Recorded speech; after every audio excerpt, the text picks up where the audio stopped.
जय हिंद साथियों। अ, आज इस माध्यम से आप सभी को इसलिए बुलाना आवश्यक लगा क्योंकि हम लोगों ने इस वर्ष जो समर चेन ट्रांसफर्स हैं वो सॉफ्टवेयर के माध्यम से करने का निर्णय लिया है। तो उसके बारे में हमने 2-3 प्रेजेंटेशन सभी सेक्टर के आईजीज को और जोन्स को दी थी, जिसमें उनके विचार भी लिए गए और काफी विस्तार में चर्चा भी हुई थी।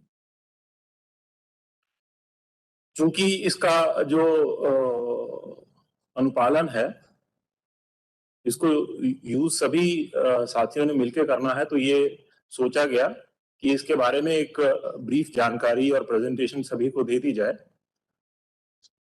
ताकि जब उसमें वो इसको अपने खुद के स्थानांतरण के लिए इस्तेमाल करें तो जो भ्रांतियां हैं मन में वो दूर हो जाएं। ये जो सॉफ्टवेयर के माध्यम से स्थानांतरण का निर्णय लिया गया, ये गृह मंत्रालय के स्तर पे इसका निर्णय हुआ था। आईटीबीपी ने 3-4 साल पहले ही इसको लागू कर दिया था और सीआईएसएफ में भी ये काफी समय पहले से चल रहा था। आईटीबीपी में इसका बहुत अच्छा फीडबैक मिला था कि इस माध्यम से जो स्थानांतरण किए जा रहे हैं उससे जो सेटिस्फेक्शन लेवल है कर्मचारियों का वो काफी ज्यादा है और ये जो सिस्टम है काफी ट्रांसपेरेंट है। तो यही गृह मंत्रालय पर निर्णय लिया गया कि सभी फोर्सेस में इसे लागू किया जाए। तो पिछले वर्ष एसएसबी ने भी इसी के माध्यम से स्थानांतरण किए थे। तो इस साल सीआरपीएफ और बीएसएफ बचे हैं, तो सीआरपीएफ में ये इस साल से लागू किया जा रहा है, बीएसएफ से भी संभवतः किया जाएगा। ये इसकी जरूरत इसलिए भी पड़ी कि हमने यहाँ पे जब ऑडियंस लेते हैं कर्मचारियों को, तो ये देखने में भी आया है, हमें खुद को देखने में आया है कि कई ऐसे कर्मचारी और अधिकारी स्थानांतरण के लिए ऑडियंस लेते हैं और उनका पीआईएस जब हम देखें तो ये देखने में लगता है कि ये लंबे समय से हार्ड फील्ड एरिया में ही पोस्टेड रहे हैं। संभवतः बीच में उनको एक सॉफ्ट पोस्टिंग मिलनी चाहिए थी, जो किन्हीं कारणों से या तो वैकेंसी नहीं रही या किसी और कारण से उनको नहीं मिल पाई, जो ऑडियंस के माध्यम से उनको देने का प्रयास किया जाता है। और अगर वो सॉफ्टवेयर के थ्रू किया जाएगा तो संभवतः ये परेशानी कम आएगी। ये भी देखने में आया कि चूंकि अभी वर्तमान में जोन और सेक्टर का टेन्योर लागू है 10 साल 14 साल का, किसी जोन और सेक्टर में अगर उस कर्मचारी का होम स्टेट नहीं पड़ता है तो उसको फिर ऑडियंस या किसी और तरीके से स्थानांतरण का प्रयास करना पड़ता है, जिसमें समय लग जाता है और कभी कभी उनको कठिनाई का सामना करना पड़ता है। ये भी देखने में आया है, कर्मचारियों को ये मन में भ्रांति रहती है कि जो वर्तमान सिस्टम है संभवतः किसी दूसरे कर्मचारी को ज्यादा इसमें बेनिफिट हुआ है, वो हार्ड पोस्टिंग पा रहा है। ये एक भ्रांति मन में बनी रहती है। तो इन्हीं इन्हीं को दृष्टिगत रखते हुए ये निर्णय लिया गया था कि इस बार सॉफ्टवेयर के माध्यम से स्थानांतरण किए जाएंगे और जो ये सिस्टम होगा ये एक ट्रांसपेरेंट सिस्टम होगा जो समान रूप से सभी के लिए लागू किया जाएगा। और आज हमने आप सभी के बेनिफिट के लिए एक छोटी सी प्रेजेंटेशन और 2-3 वीडियो क्लिप्स बनाए हैं। हमने सभी सेक्टर से कुछ जो मन में उनके भ्रांतियों कुछ सुझाव मांगे थे, तो उसको ब्रीफ में 5-6 क्वेश्चंस के रूप में हमने यहाँ पे समराइज किया है और लास्ट में मैं उनके बारे में आपको संक्षिप्त में विवरण दूंगा। अब मैं प्रेजेंटेशन स्टार्ट करने के लिए आपसे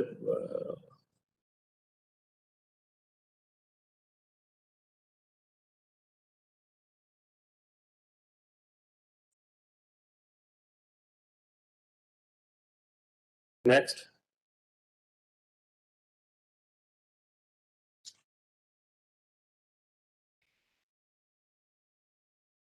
ये इस साल के जो स्थानांतरण है, ये अभी तक का जो हमारा विचार है कि डिप्टी कमांडेंट लेवल तक के सभी स्थानांतरण हम लोग सॉफ्टवेयर के माध्यम से समर चेन के जो इस साल के हैं वो करेंगे। इस जो सॉफ्टवेयर हमने बनाई है उसमें सभी का एक प्री डिफाइंड रोल है, सभी के लिए एक निश्चित रोल निर्धारित किया गया है जो जो उनको अपने लेवल पे करना है। वो आगे आपको छोटा संक्षिप्त रूप से उसका विवरण भी देंगे। यूनिट का अपना रोल है, सेक्टर का रोल है, जोन का रोल है, डायरेक्टरेट का रोल है, और जिनका स्थानांतरण होना है सबसे महत्वपूर्ण रोल उनका है। इसकी कड़ी में हमने सबसे पहले इंस्पेक्टर जीडी के जो अधिकारी हैं उनका स्थानांतरण करने का निर्णय लिया है और उसकी हमने प्रोसेस स्टार्ट कर दी है। सभी यूनिट्स को इसके बारे में समय समय पर जानकारी भी ली जा रही है और उससे कुछ सूचनाएं भी एकत्रित की जा रही हैं। और जो हमें इसके स्थानांतरण में जो फीडबैक मिलेगी, जो कठिनाइयों का अनुभव होगा, उसके उसके आधार पे हम उसका एनालिसिस करने के बाद ये निर्णय लेंगे कि क्या इसमें और चेंजेस की जरूरत है, क्या इम्प्रूवमेंट्स की जरूरत है, तो वो तदनुसार किए जाएंगे। और इसको पूरा होने में, जो स्टेबलाइज होने में सिस्टम को 1-2 साल लगेंगे, बट कोशिश ये है कि इस साल भी कम से कम इसमें दिक्कतें आए।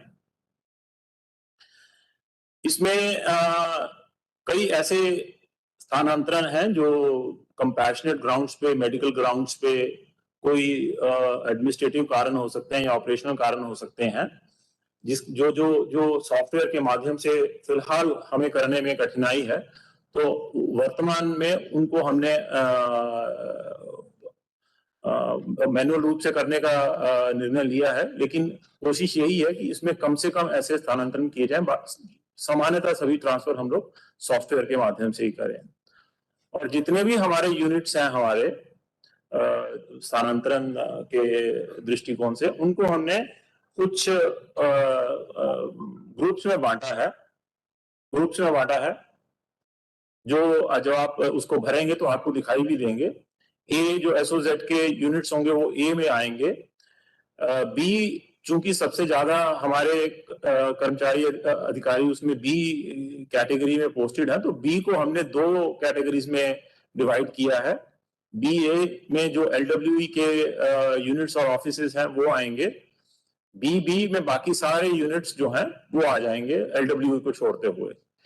सी जो हमारी नॉमेनक्लेचर सी की चल रही है, उसमें सी डी के वो सारे यूनिट्स आएंगे। दिल्ली को हमने एक अलग यूनिट रखा है क्योंकि दिल्ली के लिए बहुत से कर्मचारियों की विशेष परिस्थितियों के दृष्टिगत चॉइस होती है कि हमें दिल्ली पोस्टिंग दी जाए, बच्चों की पढ़ाई, इलाज, किसी का गृह जनपद, तो उसको हमने एक अलग दिया है ताकि ज्यादा से ज्यादा लोग इसको अलग से भर पाए। होम स्टेट हर के लिए एक अलग होम स्टेट का हमने ऑप्शन रखा है कि वो भी उसमें करीब 3 या 4 ऑप्शंस भर पाए जो उसको उचित लगती हैं। तो इतनी कैटेगरीज हमने चॉइसेस के हिसाब से बनाई है। नेक्स्ट।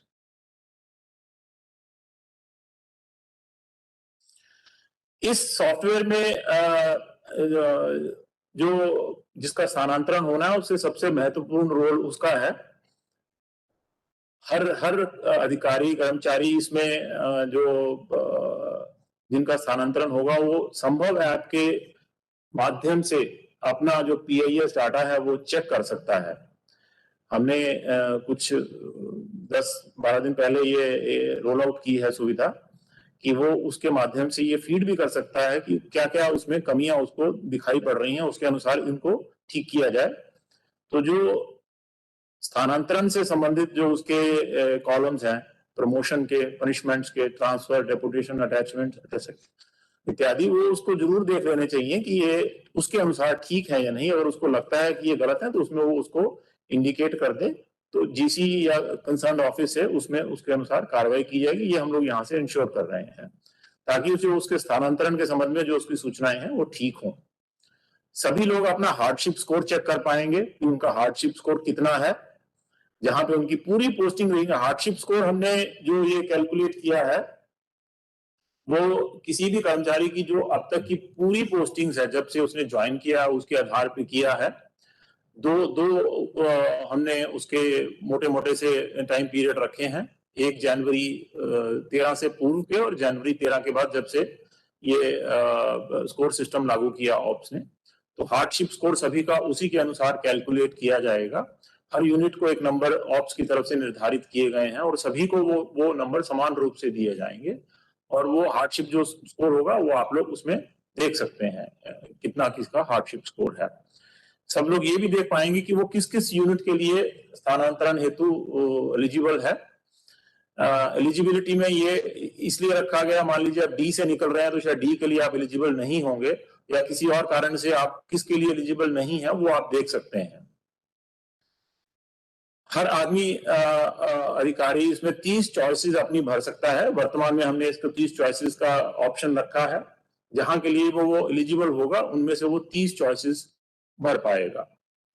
इसके अतिरिक्त ऐसे भी केसेस होंगे जो एक्सेप्शनल केसेस में होंगे या रिटेंशन भी हो सकता है किसी एडमिनिस्ट्रेटिव या ऑपरेशनल रीजन के कारण, वो 10 अतिरिक्त चॉइसेस भर पाएंगे इन 30 के अतिरिक्त। और उसमें ये हमने सिस्टम लगाया है कि आप 5 लोकेशंस किसी भी एक लोकेशन में 2 से ज्यादा नहीं भर पाएंगे। मान लीजिए आप एनसीआर भरना चाहते हैं तो एनसीआर में कोई 2 भर पाएंगे और हमने ग्रुप्स बनाए हैं तो एक ग्रुप में आप 2 से ज्यादा नहीं भर पाएंगे। नहीं तो ऐसा देखने में आएगा कि हम आपको चॉइसेस देंगे तो सभी एक ही जगह की 10 चॉइसेस भरना चाहेंगे तो वो संभवतः पूर्ण नहीं हो पाएगा। तो इसके अनुसार हमने इनको ग्रुप्स में बांटा है। जो चॉइसेस भरने का हमने सिस्टम 30 का बताया था, ये लेफ्ट पे आप देखेंगे ये वो कैटेगरीज हैं जहां से स्थानांतरण होना है। ए कैटेगरी से होना है, बी से होना है, सी से होना है, डी से होना है। और जो रो में दिखाए गए हैं वो ये हैं जहां पे आप जितनी चॉइसेस दे सकते हैं, कितनी चॉइसेस आपके लिए मान्य होगी। जो ए से निकल रहे हैं वो ए के लिए एलिजिबल नहीं होंगे, ए टू ए, वो बाकी सभी के लिए एलिजिबल है, बाकी सभी के लिए एलिजिबल है, लेकिन ए से ए वो नहीं जाएंगे। बी के लोग सभी के लिए एलिजिबल हैं, सी सभी के लिए एलिजिबल है, डी से जो निकल रहे हैं वो केवल डी के लिए एलिजिबल नहीं है, बाकी सभी के लिए एलिजिबल है। तो इस तरीके से रीडिस्ट्रीब्यूट करते हुए हमने 30 चॉइसेस का इसमें ऑप्शन रखा है। बैक जो 30 चॉइसेस का हमने ऑप्शन रखा है इसमें काफी हमारे पास में इस पे चर्चा हुई। ये मन में संशय बना हुआ कि इतनी चॉइसेस क्यों दे रहे हैं, हमें तो 5 भरेंगे, शायद 5 भी नहीं मिलती हैं। ये इसका लॉजिक ज्यादा चॉइसेस रखने का ये है कि आपकी पोस्टिंग आपके हार्डशिप स्कोर के आधार पर होनी है। अगर हम हार्डशिप स्कोर के बिना आपसे वैसे ही सामान्य रूप से पूछें कि आपको कहां पोस्टिंग चाहिए तो सभी की संभवतः 5-6 यूनिट्स होते हैं कि मेरे को मेरा होम टाउन दे दीजिए, मेरे को दिल्ली दे दीजिए, मेरे को ग्रुप सेंटर दे दीजिए, कई क्योंकि सबकी व्यक्तिगत समस्याएं होती हैं। लेकिन हमारा जो विभाग है सीआरपीएफ है, ये ऑपरेशनल डिपार्टमेंट है और 2/3 हमारी डिप्लॉयमेंट ऑपरेशनल एरिया में है, तो वहां पे भी कर्मचारियों को हमें समान रूप से स्थानांतरित करना है।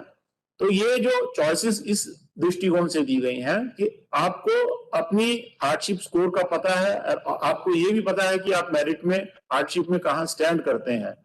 आप अगर कोई यूनिट चूज करते हैं तो आपको ये पता चल जाएगा कि आप उस यूनिट में किस मेरिट पे खड़े हैं। मान लीजिए एक यूनिट में 10 वैकेंसियां हैं और आप जब उसको चूज करते हैं आप 100वें नंबर पे हैं हार्डशिप स्कोर के अनुसार, तो आपको ये अंदाजा लग जाएगा कि मेरे को ये यूनिट मिलने की संभावना कम है।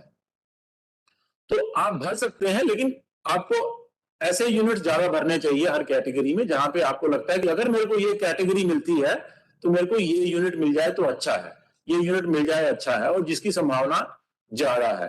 तो संभावना को दृष्टिगत रखते हुए आपको हर कैटेगरी में इसलिए इतनी ऑप्शंस दी गई हैं ताकि आप अपनी सुविधा के अनुसार हर कैटेगरी में ऑप्शंस भर पाएं। नेक्स्ट, जो स्पेशल केसेस में हमने रखा कि आप 10 चॉइसेस एक्स्ट्रा दे सकते हैं, जो स्पेशल केस हमने रखे हैं उसमें injured seriously in operational duties, ये हमने हाईलाइट भी किए हैं। गारंटी मेडल के बाद में उसकी प्रथम पोस्टिंग है। बच्चे जिनके ऑटिस्टिक हैं उनको कंसिडर किया जाएगा। सभी कर्मचारी जिनके परिवार भी जो टर्मिनल इलनेस से जिनको प्रॉब्लम है उनको कंसिडर किया जाएगा। दिव्यांग वॉरियर हैं जो बैटल इंजरी केसेस हैं या जिनके वो भी कंसिडर होंगे। कपल पोस्टिंग में ये एक जगह पे पोस्टिंग करने में बार बार संभवतः पॉसिबल नहीं होगा, तो एक समान रूप से पॉलिसी बनाएंगे कितने कपल पोस्टिंग्स आती हैं, उसके अनुसार इसमें कपल पोस्टिंग के लिए भी डिसीजन लिया जाएगा, बट उनको कंसिडर किया जाएगा। टर्मिनल पोस्टिंग में जो लास्ट की 2 साल की जिनकी नौकरी अभी बची हुई है और अभी वर्तमान जहां से वो स्थानांतरित किए जा रहे हैं वो अपने होम स्टेट में पोस्टेड नहीं है, तो उस पर भी विचार किया जाएगा। और ऐसे अधिकारी कर्मचारी जो लास्ट के 20 साल में अपने होम स्टेट में पोस्टेड नहीं रहे हैं, उनको भी इन एक्सेप्शनल केसेस में अलग से कंसिडर किया जाएगा। ऐसे केसेस भी जो एक्सटेंशन चाहते हैं किन्हीं कारणों से या उसी यूनिट में रिटेंशन चाहते हैं, तो उनको भी अपना कारण देना होगा और वो भी इसमें अप्लाई कर सकते हैं। पीछे जो हमने ये जो चॉइसेस का और ये स्पेशल केसेस के लिए आईटी हमारे डिपार्टमेंट ने 2-3 एजुकेशनल वीडियोस बनाए हैं। मैं ब्रीफ में आपको उन वीडियोस को दिखाना चाहूंगा ताकि आप उसको ठीक से समझ लेंगे कैसे आपको चॉइसेस भरनी है, कैसे स्पेशल केसेस भरने हैं। तो ये आईटी विंग से अनुरोध है कि वो वीडियोस आपको दिखाएं।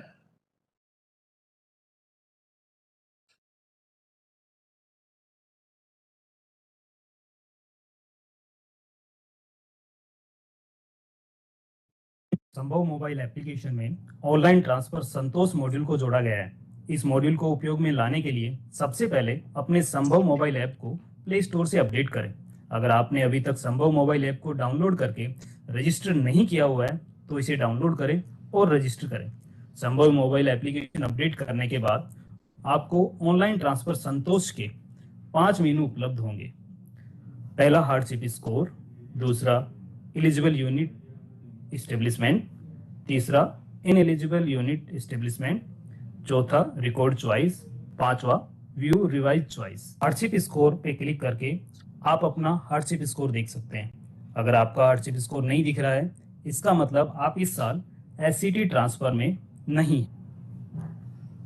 एलिजिबल यूनिट ऑब्लिक एस्टेब्लिशमेंट पे क्लिक करके आप देख सकते हैं कि इस एससीटी में आप कहां अप्लाई करने के लिए योग्य हैं। एलिजिबल यूनिट लिस्ट के साथ यूनिट की लोकेशन व वहां पे उपलब्ध वैकेंसी भी आप देख सकते हैं, जो कि आपको चॉइस भरने में काफी मददगार होगा। इस एलिजिबल यूनिट के लिस्ट में आपको अपने चॉइस को चुनना है।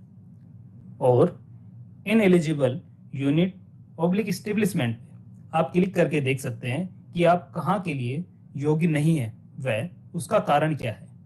इसके बाद हम बात करते हैं इस वर्ष के एससीटी में अगर आपका ट्रांसफर डे है तो आप चॉइस कैसे भर सकते हैं। चॉइस भरने के लिए आप क्लिक करेंगे रिकॉर्ड चॉइस पर।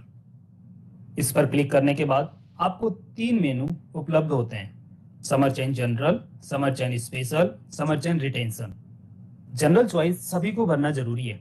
आइए अब हम बात करते हैं समर चेंज जनरल चॉइस भरने की। जैसे ही आप समर चेंज जनरल पर क्लिक करते हैं आपको दिखाई देगा एलिजिबल कैटेगरी, उसमें कितने यूनिट उपलब्ध हैं और आपको मैक्सिमम कितनी चॉइस हर कैटेगरी में भर सकते हैं।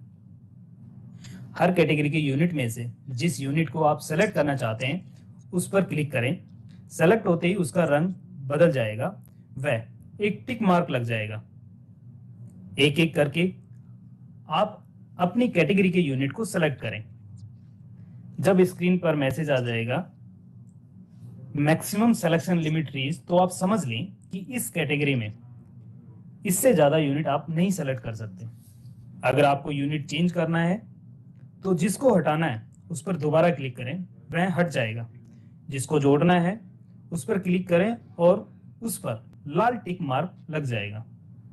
यूनिट को चुनते समय वहां पर उपलब्ध वैकेंसी और रैंक, जो कि हार्डशिप स्कोर के आधार पर दूसरे कैटेगरी के यूनिट पर जाने के लिए सबसे नीचे जाकर नेक्स्ट का बटन दबाएं। अब आपको अगली कैटेगरी के एलिजिबल यूनिट नजर आएंगे। यहाँ पर भी आप अपने पसंदीदा यूनिट को चुनें। जब मैक्सिमम सिलेक्शन लिमिट रीच्ड का मैसेज आ जाए तो नीचे जाकर नेक्स्ट पर क्लिक करें। इसी प्रकार हर कैटेगरी में आप अपने पसंदीदा यूनिट का चुनाव करें। आखिरी में सारे चुने हुए यूनिट कैटेगरी वाइज एक जगह आ जाएंगे और आपको टोटल काउंट नीचे दिखाई देगा। अब जैसे यहाँ पर 28 यूनिट यूजर द्वारा चुने गए हैं। अब आपको इन 28 यूनिट को वरीयता क्रम भरना है।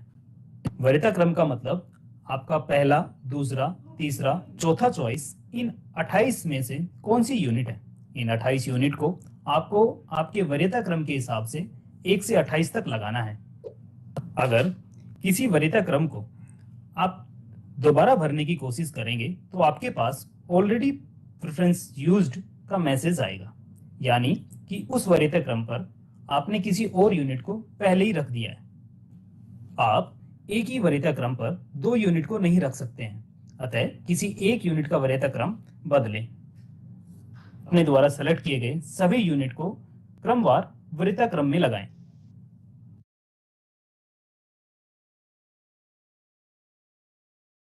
उसके बाद सबमिट को क्लिक करें, जिससे कि आपकी चॉइस संतोष एप्लीकेशन में सबमिट हो जाएंगी। चुनी हुई यूनिट में अपनी नवीनतम रैंक जांच करने के लिए व्यू/रिवाइज चॉइस पर क्लिक करें। संतोष एप्लीकेशन ट्रांसफर प्रोसेस करते समय आपके द्वारा वरीयता क्रम में पहले से आखिरी यूनिट को क्रमवार आपके हार्डशिप स्कोर, वहां पर उपलब्ध वैकेंसी और आपकी एलिजिबिलिटी को देखते हुए यूनिट आपको अलॉट की जाएगी। यह ध्यान रहे कि यदि अन्य कर्मी उसी इकाई के लिए आवेदन करते हैं, उनका हार्डशिप स्कोर आपसे अधिक या कम है तो आपकी रैंक बदल सकती है। यदि आप चुनी हुई यूनिट को बदलना चाहते हैं तो कृपया एडिट बटन पर क्लिक करें। यूनिट को चुनने और वरीयता देने की प्रक्रिया को दोबारा दोहराएं। अब हम बात करते हैं समर चेन स्पेशल चॉइस को भरने की। समर चेन स्पेशल चॉइस को भरने से पहले आपको समर चेन जनरल चॉइस को भरना अनिवार्य है। समर चेन जनरल चॉइस भरने के उपरांत जैसे ही आप समर चेन स्पेशल श्रेणी का चयन करेंगे, आपको एक नोट दिखाई देगा कि आप समर चेन स्पेशल या समर चेन एक्सटेंशन में से किसी एक ही श्रेणी का चयन कर सकते हैं। समर चेन स्पेशल चॉइस में आप बढ़ेंगे तो आपको एक्सेप्शन टाइप प्रदर्शित हो जाएंगे। इनमें से आप सही एक्सेप्शन का चयन करें। चयन के उपरांत आपको एक उप श्रेणी प्रदर्शित होगी। पुनः उप श्रेणी का चयन करें। उप श्रेणी का चयन करने के उपरांत प्रासंगिक दस्तावेज प्रकार का चयन करें। इसके पश्चात सेलेक्ट योर फाइल पे क्लिक करें तथा प्रासंगिक दस्तावेज को पीडीएफ प्रारूप में, जिसका आकार 250 KB से ज्यादा ना हो, अपलोड करें। इसके बाद नेक्स्ट क्लिक करें, जिसके उपरांत आपको सीआरपीएफ के सारे प्रतिष्ठान क्लस्टर के तौर पर दिखाई देंगे। सभी क्लस्टर में आप किसी भी एक क्लस्टर के प्रतिष्ठानों में से 2 एवं सारे प्रतिष्ठानों में से 10 प्रतिष्ठान का चयन कर सकते हैं। जैसे ही आप प्रतिष्ठानों को चुनेंगे, उनके सामने रेड टिक लग जाएगा। कुल 10 प्रतिष्ठान का चयन करने के उपरांत सबमिट बटन पर क्लिक करें, जिसके उपरांत आपकी विशेष चॉइस सबमिट हो जाएगी। अब हम बात करते हैं समर चेन रिटेंशन को भरने की। समर चेन रिटेंशन को भरने से पहले आपको समर चेन जनरल चॉइस को भरना अनिवार्य है। समर चेन जनरल चॉइस को भरने के उपरांत जैसे ही आप समर चेन रिटेंशन श्रेणी का चयन करेंगे, आपको एक नोट दिखाई देगा कि आप समर चेन स्पेशल या समर चेन रिटेंशन में से किसी एक ही श्रेणी का चयन कर सकते हैं। समर चेन रिटेंशन में आप बढ़ेंगे तो आपको एक ड्रॉप डाउन मेनू में रिटेंशन के विभिन्न प्रकार मिलते हैं। इनमें से सही विकल्प का चयन करें। चयन के उपरांत आपको नीचे दिए गए टेक्स्ट बॉक्स में आपका अनुरोध कारण 200 शब्दों में अंकित करें। इसके उपरांत यदि आप संबंधित दस्तावेज अपलोड करना चाहते हैं तो सेलेक्ट योर फाइल पर क्लिक करें तथा प्रासंगिक दस्तावेज को पीडीएफ प्रारूप में, जिसका आकार 250 KB से ज़्यादा न हो, अपलोड करें। अपलोड करने के बाद नेक्स्ट पर क्लिक करें, जिसके उपरांत आपकी रिटेंशन चॉइस सबमिट हो जाएगी। अब हम लॉजिक रोक देना, हो गई तीनों प्रेजेंटेशन पे।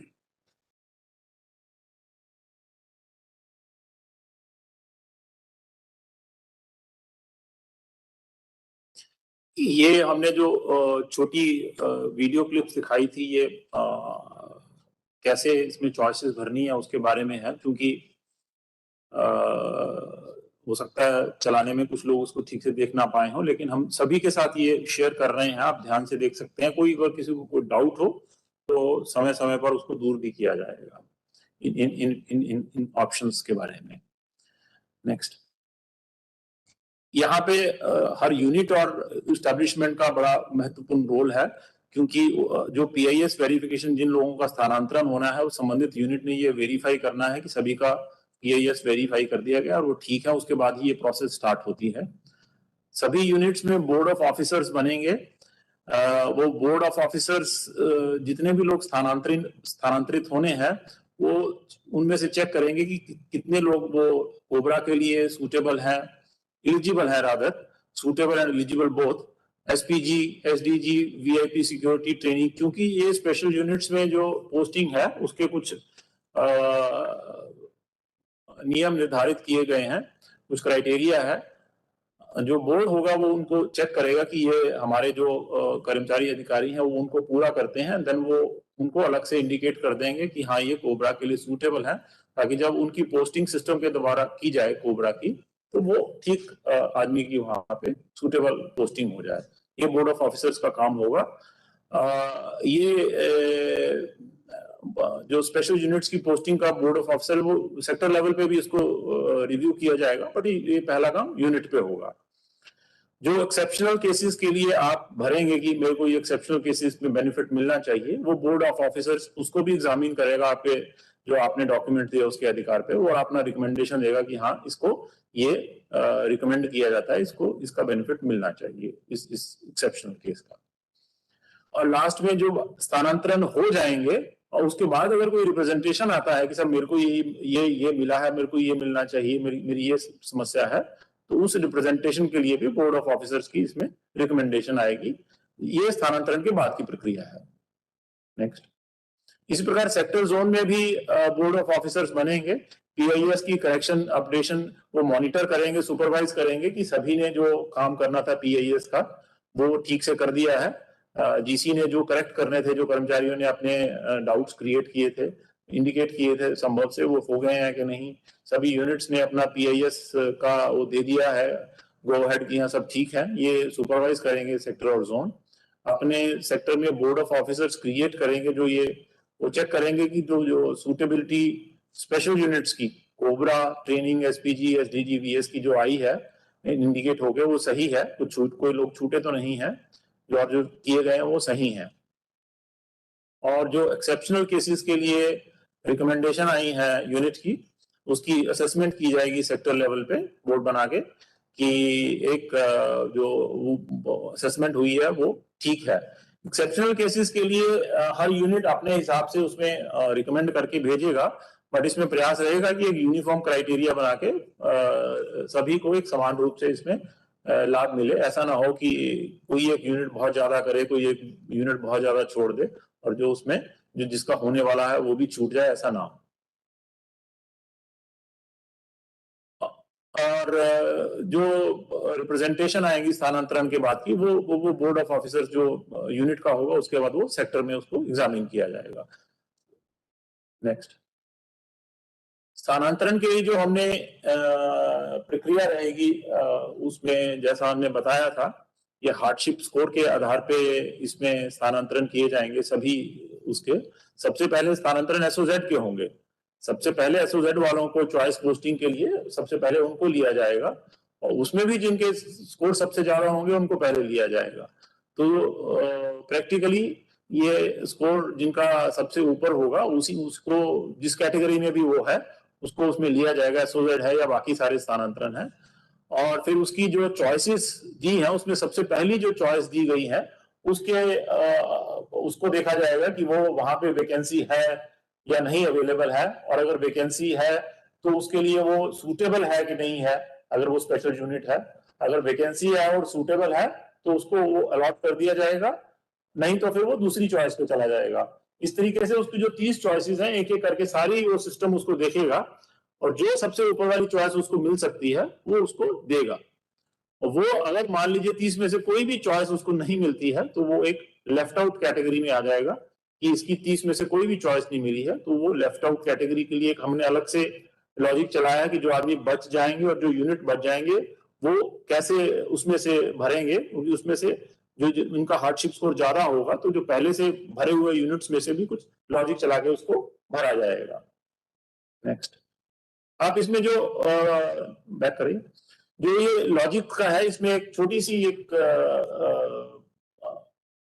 नहीं बना पाया, नहीं, हम कोशिश ये करेंगे कि छोटी सी क्लिप बनाए, वो अभी आईटी को बनाने का प्रयास कर रहा है, बन पाई तो हम आपको शीघ्र इसको शेयर करेंगे, बट ये जो लॉजिक है वो उसी के अनुसार उसकी क्लिप बनाने का प्रयास है हमारा कि हार्डशिप स्कोर के अनुसार कैसे कैसे ये स्थानांतरण किए जाएंगे।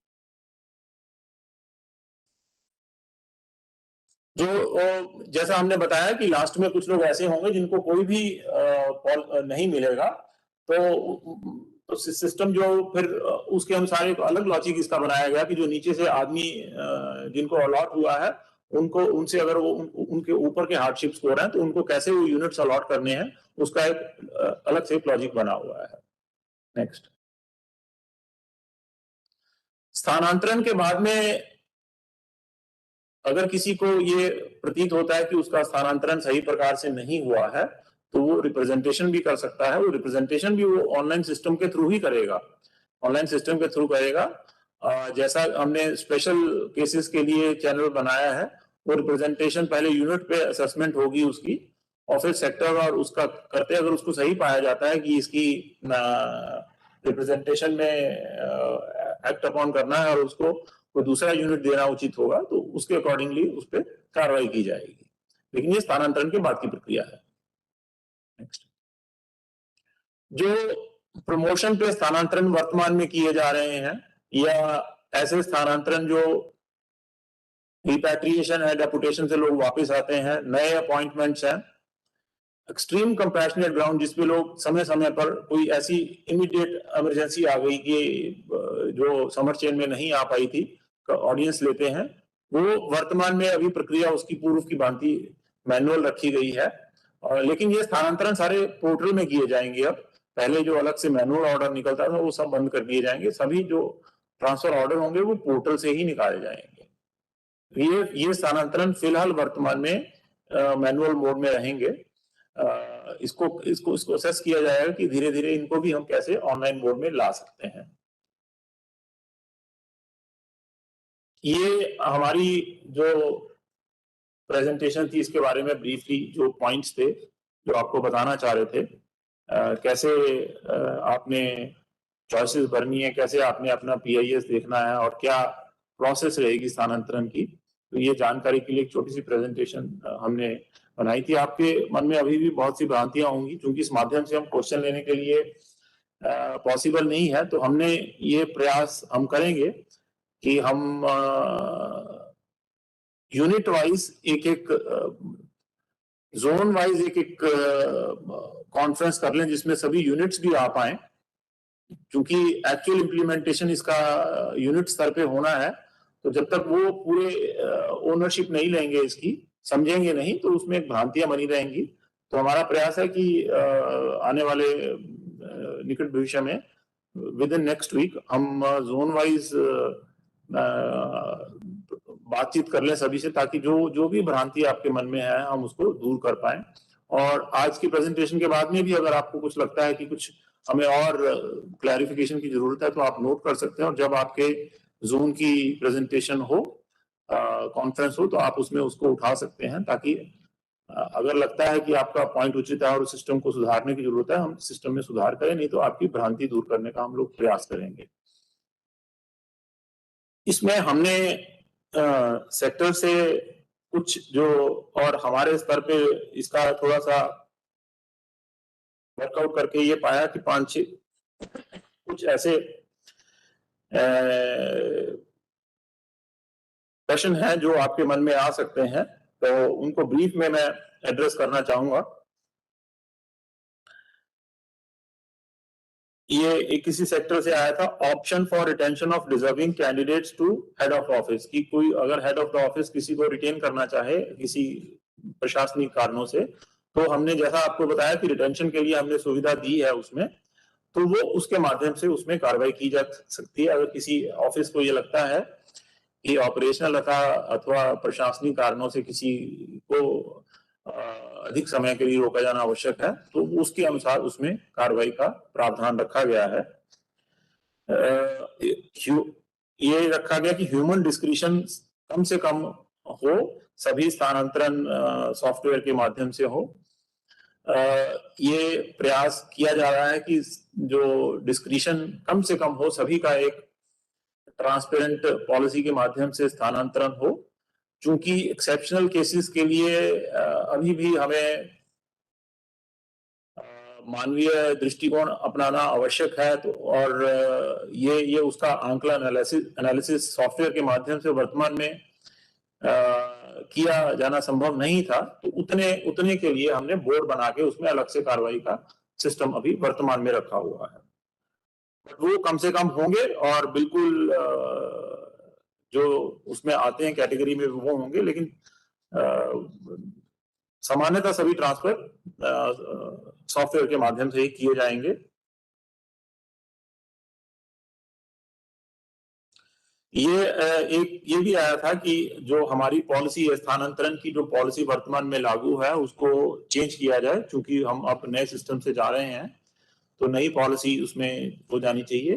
तो उसके संबंध में हम अवगत कराना चाहेंगे कि चूंकि जो वर्तमान की पॉलिसी है वो अब लागू नहीं होगी, तो जो नई पॉलिसी के ऊपर भी प्रक्रिया प्रचलित है और संभवतः नेक्स्ट वीक वो पॉलिसी भी हम लोग लागू कर देंगे, जो ये सॉफ्टवेयर बेस्ड पॉलिसी के आधार पे स्थानांतरण किए जाएंगे। तो नई पॉलिसी भी संभवतः शीघ्र हम लागू कर देंगे। ये स्थानांतरण करने से पहले हम लोग पॉलिसी भी लागू कर देंगे, जो ये हमारे पास प्रश्न आया है। फिर ये प्रश्न आया था कि स्थानांतरण साल में 2 बार किए जाए, एक बार ना किया जाए। ये समर चेन ट्रांसफर साल में 2 बार करना, उसमें व्यवहारिक कठिनाइयां हैं, क्योंकि बच्चों की पढ़ाई और भी कोई एडम इश्यूज इन्वॉल्व रहते हैं। तो इस कारण साल में 2 बार करने में वर्तमान में कठिनाई है। लेकिन अगर आने वाले समय में कुछ जो हमारी प्रक्रिया है सिंपल हो जाए, टाइम कम लगे और ये लगे कि नहीं हाँ 2 बार करना है, किया जाए, तो उस पे उसका आकलन किया जाएगा। बट आज की डेट में जो सभी जगह के स्थानांतरण भारत सरकार में गत जगह पे भी और स्थानों पे भी एक बार किया जा रहा है, तो वही प्रक्रिया हमारे यहाँ पे भी लागू रहेगी। फिर ये प्रश्न आया था कि इंटर सेक्टर का 10 साल का और जोन का 14 साल का जो टेन्योर है वो उसको उसी प्रकार रखा जाए जैसा कि वर्तमान में प्रचलित है। अभी जो हमने सिस्टम बनाया है वो हार्डशिप स्कोर बेस्ड है। अगर किसी को ये लगता है कि नहीं उसको उसी जोन में पोस्ट रहना है, सेक्टर में पोस्ट रहना है, तो अपनी ऑप्शन दे सकता है, वो उसके लिए खुला है। लेकिन हमारा जो सॉफ्टवेयर है वो सेक्टर या जोन बेस्ड नहीं है, वो सभी के लिए बराबर है। उसको ऑप्शन ज्यादा देता है कि हर आदमी को कि वो कहीं पे भी चाहे तो वो पोस्टिंग ऑप्ट कर सकता है अपने गृह स्टेट में, होम स्टेट के आसपास चाहे तो वो कर सकता है। ये कोई जरूरी वर्तमान में ये नहीं है कि उसको सेक्टर या उसी के अंदर 14 साल के लिए जोन में पोस्ट किया जाए। ये जो पॉलिसी चूंकि सॉफ्टवेयर की समान रूप से सभी के लिए लागू है, तो वो अभी प्रावधान इसमें नहीं रखा गया है।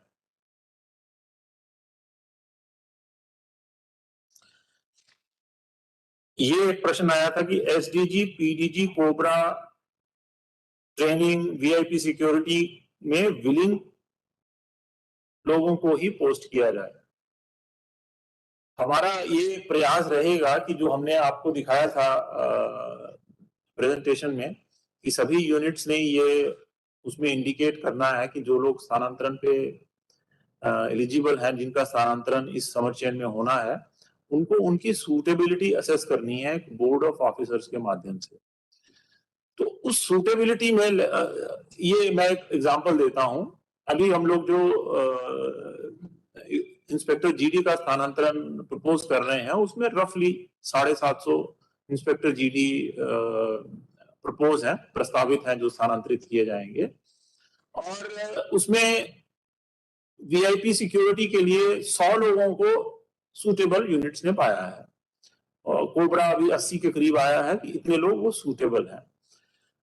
कोशिश हमारी ये रहेगी कि इन सूटेबिलिटी में जो आपने अपनी चॉइसेस भरी हैं, अगर उसमें कोबरा की चॉइसेस आपकी ऊपर है किसी एक संख्या से, तो आपको वो कोबरा यूनिट अलॉट कर दिया जाए और इसी प्रकार वीआईपी सिक्योरिटी अलॉट कर दी जाए। बट अब अगर आपने बहुत पीछे भरा और हम आपको अलॉट कर दें तो भी ये आएगा कि साहब मैं तो इच्छुक नहीं था। तो इसलिए वर्तमान प्रक्रिया में हमने उसको हार्डशिप स्कोर से लिंक करके और सूटेबिलिटी से इसको अलॉट करने का प्रावधान रखा है। लेकिन फ्यूचर में नेक्स्ट ईयर से हम लोगों का ये प्रयास होगा कि जो स्पेशल यूनिट्स हैं, कोबरा, वीआईपी सिक्योरिटी एटसेट्रा, उनके लिए हम अलग से भी 3 महीने पहले प्रक्रिया कर लें, मे बी नवंबर दिसंबर, ताकि जो इच्छुक लोग ज्यादा से ज्यादा मिल जाए हमें इन स्पेशल यूनिट्स के लिए और वो सूटेबल भी हों हिसाब से, उनको वहां पे हम लोग पोस्ट कर दें इन स्पेशल यूनिट्स में। क्योंकि यहाँ पे जो पोस्टिंग है वो क्राइटेरिया है उसका, उनकी एक स्पेशल रिक्वायरमेंट्स है, कोई ट्रेनिंग कोर्सेज है, कोई फिटनेस है, कोई एज है, जो अगर हम पहले कर पाए उसका आकलन कर रहे हैं कि नेक्स्ट ईयर से हम लोग इसको शायद सामान्य से 3 महीने पहले करके अलग से कर लें इसको। बट करेंगे इसको सॉफ्टवेयर के माध्यम से ही करेंगे, सॉफ्टवेयर के माध्यम से ही।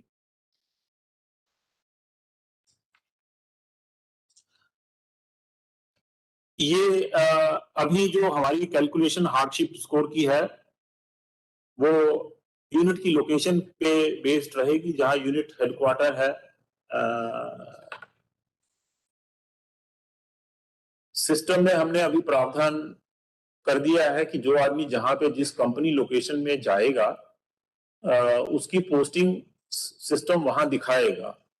क्योंकि अब सारे पोर्टल के माध्यम से होंगे, पीपीएमएस के माध्यम से होंगे, तो सिस्टम ये बताएगा कि फला कर्मचारी फला कंपनी में इस समय से इस समय तक रहा और उस कंपनी की लोकेशन भी सिस्टम में उसकी कैच की जाएगी। तो आने वाले समय में जो भी आपका जो हार्डशिप स्कोर होगा वो कंपनी की लोकेशन के अनुसार उसको चेंज हो जाएगा। अगर आपकी कंपनी मान लीजिए दिल्ली में है और आपका कंपनी लोकेशन श्रीनगर में है, तो ये जो ये रहता है कि सब मेरे को नंबर दिल्ली के मिल रहे हैं और मैं पोस्टेड श्रीनगर में हूं, तो आगे से उसको दूर किया जाएगा, आपको नंबर उसी के मिलेंगे जहां पे आपकी एक्चुअल कंपनी लोकेशन है, क्योंकि अब सारा कुछ सिस्टम के माध्यम से ही होगा।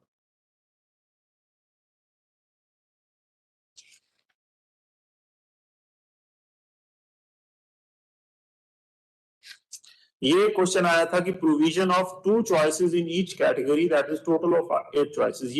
ये हमारे पास में सुझाव आया था कि हमने 30 चॉइसेस की जो प्रावधान रखी हुई है वो बहुत ज्यादा है, तो कम करें, 8 करें, हर कैटेगरी की 2 चॉइसेस करें, 30 ना रखें। तो हमने आपको शुरू में बताया था कि हमने 30 चॉइसेस क्यों रखी हैं।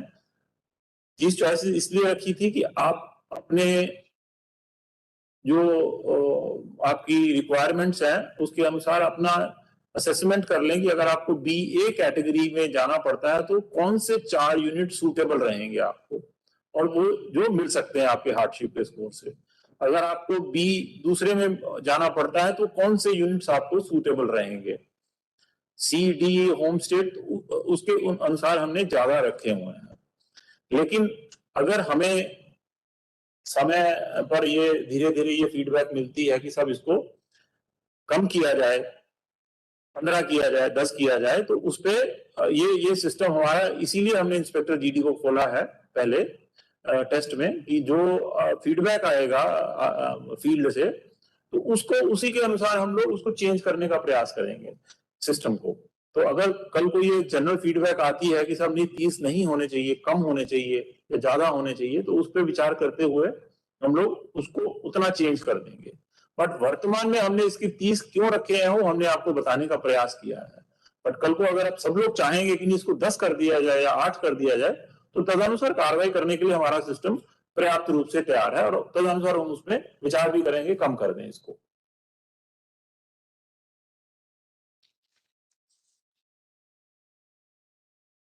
तो चॉइस भरते हुए आप लोगों को किन चीजों का ख्याल करना है वो हमने आपको विस्तार से बताया कि आप चॉइस भरते हुए ये ना सोचे कि मेरे लिए कौन सा अच्छा रहेगा, ये सोचिए कि आपको कौन सा मिल सकता है, हर कैटेगरी में आपको कौन सा मिल सकता है और कौन सा सूटेबल रहेगा। दोनों चीजें मैच करनी चाहिए, उसके अनुसार चॉइस भरने का प्रयास किया जाए।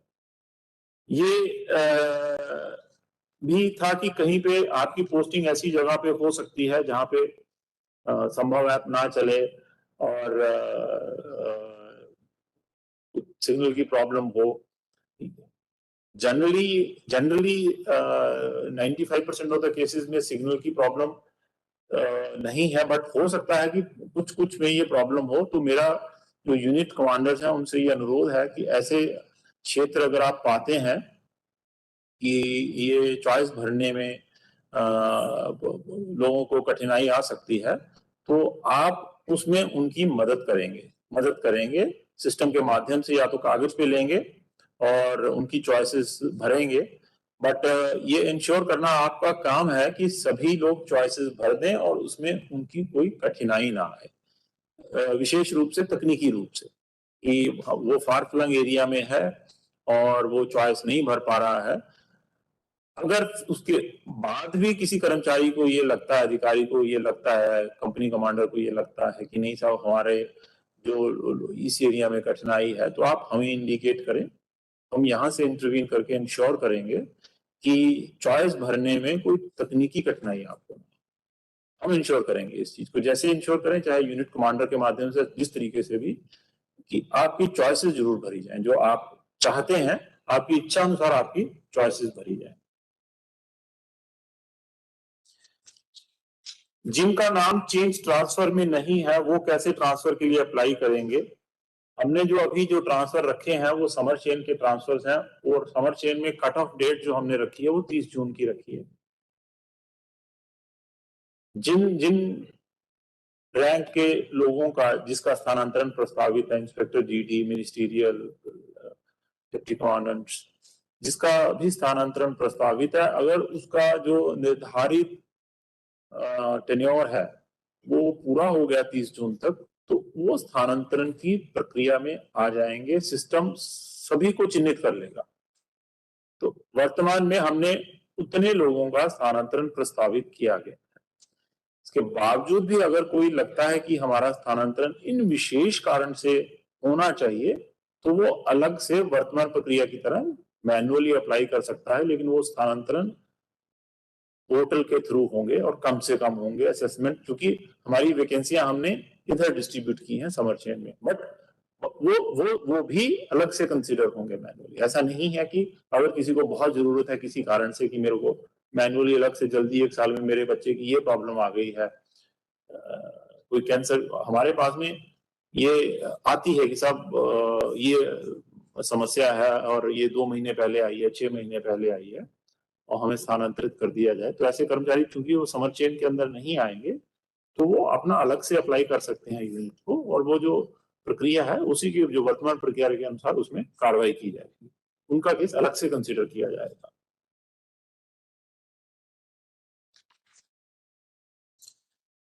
मैं जून में रिटायर हो रहा हूं, क्या मेरा भी स्थानांतरण होगा? वर्तमान में जो कट ऑफ डेट हमने रखी है वो 30 जून की रखी है। 30 जून की जो डेट हमने रखी है उसमें जिनका समय 30 जून का पूर्ण हो गया है, वो उसमें थ्योरेटिकली सभी कर्मचारी इसमें आने चाहिए। हमने जब इंस्पेक्टर जीडी के स्थानांतरण की इसमें डिटेल निकाली, तो उसमें चूंकि हमारे स्थानांतरण जून से प्रभावी होंगे, तो ये पाया करीब 30-35 अधिकारी ऐसे हैं जो दिसंबर तक रिटायर कर जाएंगे। तो उस पर विचार विमर्श किया गया कि ये जो अधिकारी हैं इंस्पेक्टर रैंक के, इनको इस स्थानांतरण सूची में रखा जाए अथवा नहीं। तो प्रारंभिक रूप से ये विचार बना कि अगर हम उनको 6 महीने पहले स्थानांतरित कर देंगे, तो चूंकि उनके जो पेंशन के पेपर्स हैं संबंधित ग्रुप सेंटर में वो बनने की कार्रवाई स्टार्ट हो गई होगी, उनको स्थानांतरण करना उचित नहीं होगा। लेकिन उसके उपरांत भी हमने ये निर्णय लिया कि जितने भी लोग ट्रांसफर हो रहे हैं उनसे इंडिविजुअली बात भी कर लें कि उनका स्थानांतरण किया जाए या ना किया जाए। तो हमारे यहाँ से डायरेक्टरेट से सभी जो उस कैटेगरी में आते थे, जो दिसंबर तक रिटायर हो रहे थे, सभी से बात की गई और सभी ने मोरलेस वहीं रुकने के लिए आग्रह किया कि उनको स्थानांतरित नहीं किया जाए। तो ये पॉलिसी हम लोग सभी रैंक के लिए प्रपोज कर रहे हैं कि जो लोग दिसंबर तक रिटायर हो रहे हैं उनको स्थानांतरित ना किया जाए, उनको स्थानांतरण से बाहर रखा जाए। लेकिन इसके उपरांत भी अगर कोई ऐसे कर्मचारी अधिकारी जिनको लगता है कि उनका नाम हटा है लेकिन वो टर्मिनल पोस्टिंग के लिए उनको आवश्यकता है, वो जरूर इंडिकेट करें। हम कोई ना कोई हम उसमें प्रावधान करेंगे, चाहे मैनुअली करें चाहे सिस्टम से करें। लेकिन जिसकी सर्विस कम बची है और 6 महीने की और समर चेन में नाम आना था लेकिन हमने उसको निकाला है, तो वो जरूर यूनिट उसको टेक अप करके हमें बताए, हम उसका प्रावधान जरूर करेंगे, उसको कंसिडर करेंगे। टर्मिनल पोस्टिंग का हमने अलग से भी कॉलम रखा हुआ है, वो जो स्पेशल केसेस में, उसमें क्योंकि वो दिसंबर के बाद के केसेस होंगे, लेकिन इसको भी हम किसी ना किसी तरीके से अवश्य रूप से इसको कंसिडर करेंगे जिनका नाम इसमें नहीं है।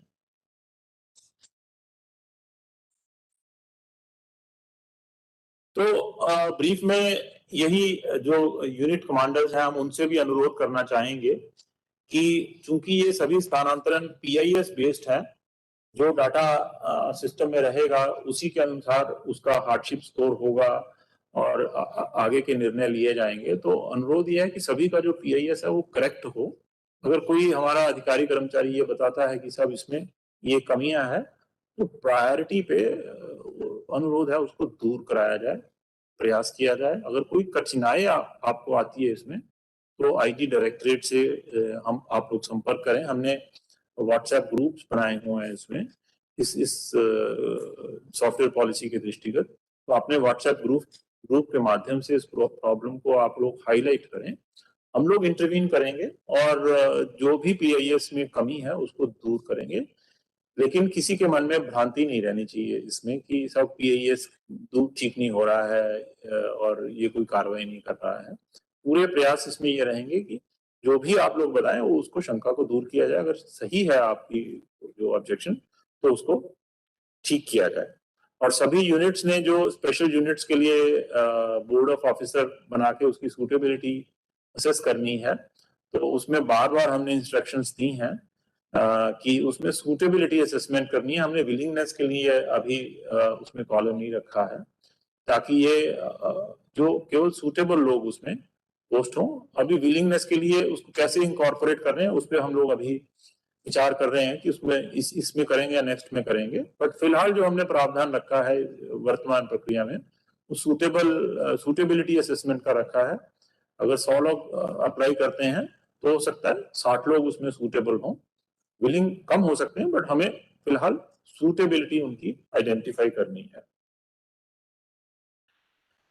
तो सभी से ये पुनः अनुरोध है कि आप इस सिस्टम को ठीक से समझ लें और जान लें कैसे सभी ने इसमें कार्रवाई करनी है।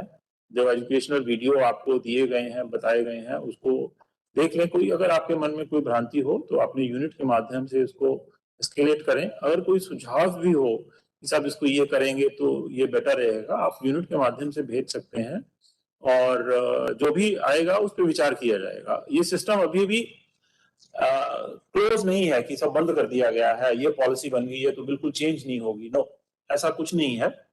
ये जो सॉफ्टवेयर पॉलिसी बनाई जा रही है वो सिस्टम को बेहतर बनाने के लिए बनाई जा रही है, किसी को समस्या क्रिएट करने के दृष्टिकोण से नहीं बनाई जा रही। अगर लगेगा कि इस तरीके से करने में सिस्टम में प्रॉब्लम आ रही है तो सिस्टम को उतना चेंज किया जाएगा, उतना मॉडिफाई किया जाएगा। ये मन में अनुरोध है, कोई इस तरह की भ्रांति ना रखे साहब कि ये इससे ये प्रॉब्लम हो जाएगा, क्योंकि जो ITBP का अनुभव रहा था वो अच्छा अनुभव है और सेटिस्फेक्शन लेवल काफी हाई है वहां इस माध्यम से जो स्थानांतरण किए गए हैं। तो उसी को दृष्टिगत रखते हुए यहाँ पे ये लागू किया जा रहा है गृह मंत्रालय द्वारा। तो आप सभी इसका जो भी जानकारी दी गई है उसको ठीक से समझ लें और जब आपकी जिम्मेदारी आपको दी जा रही है उसके अनुसार उसमें कार्रवाई करेंगे तो जो आप चाहते हैं तो संभवतः उसमें आपको जो स्थानांतरण है वो शायद आपको आपकी इच्छित जगह पे मिल जाएगा। अंत में मैं आप सभी का बहुत आभार व्यक्त करता हूं कि आप सभी आज शॉर्ट नोटिस पे इस ट्रेनिंग जो प्रोग्राम में शामिल हुए हमारे साथ में, और यही अनुरोध है कि जो जो आपसे अपेक्षित है सभी कर्मचारियों से, यूनिट से, सेक्टर से, वो आप अपना कार्य ठीक से करें और जो भी अपने सुझाव हैं वो समय समय पर हमें देते रहें ताकि हम सब मिलकर इस सिस्टम को एक बेहतर सिस्टम बनाएं और जो बेस्ट सेटिस्फेक्शन लेवल है ट्रांसफर्स का हम देने का प्रयास करें। Thank you. जय हिंद।